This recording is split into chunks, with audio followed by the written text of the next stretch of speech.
Champions লিগে ইতিহাস খুব একটা ভালো নয় আর্সেনালের। শিরোপা স্বাদ পাওয়া হয়নি এখনো।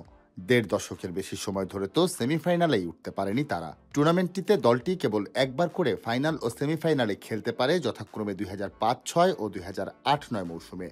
বান্ডেল থাকলে প্রতি সেনমানিতে টাকা বাঁচবে। বিকাশ সেনমানি বান্ডেল কিনে জিতুন প্রতি লেনদেনে। সব শেষ মৌসুমে বায়ার্ন মিউনিখের বিপক্ষে হেরে কোয়ার্টার ফাইনাল থেকে বিদায় নেয় গানাররা। তবে অতীত ভুলে সামনে তাকাতে চান মিকেল আর্তেতা। কোয়ার্টার ফাইনালের প্রথম লেগে রিয়াল মাদ্রিদকে হারিয়ে সেই লক্ষ্যে এগিয়ে যেতে আত্মবিশ্বাসী ইংলিশ ক্লাবটির কোচ। অনেক আশা নিয়ে আছি যে একটা ফল পাবো, ম্যাচটি জিততে পারবো। আমাদের আত্মবিশ্বাসী হতে হবে যে আমরা এটা করতে পারি। শুধু লড়াইটি উপভোগ করতে হবে। এটা কেবল প্রথম লেগ। আগামীকালের জন্য আমাদের লক্ষ্য পরিষ্কার, আমরা জয়ের জন্য মাঠে নামবো। অন্যদিকে ইউরোপের সফলতম ক্লাব রিয়াল মাদ্রিদ টুর্নামেন্টটির রেকর্ড ১৫ বারের চ্যাম্পিয়ন।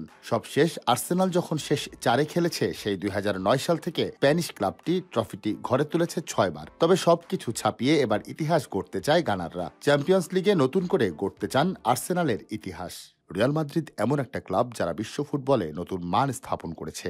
এখানে আমরাও যেতে চাই, থাকতে চাই। এটা তাদের ইতিহাসের অংশ। আমাদের নিজেদের ইতিহাস নিজেদেরই লিখতে হবে, নিজেদের কাজে মনোযোগ দিতে হবে। তারা আমাদের ভোগাতে পারে, তবে আমরাও সেটা পারি। মঙ্গলবার ইউরোপ সেরার প্রতিযোগিতায় শেষ ৮-এর প্রথম লেগে রিয়ালের মুখোমুখি হবে আর্সেনাল। সান্তিয়াগো বের্নাবেউয়ে আগামী ১৬ এপ্রিল দুই দলের ফিরতি লেগ।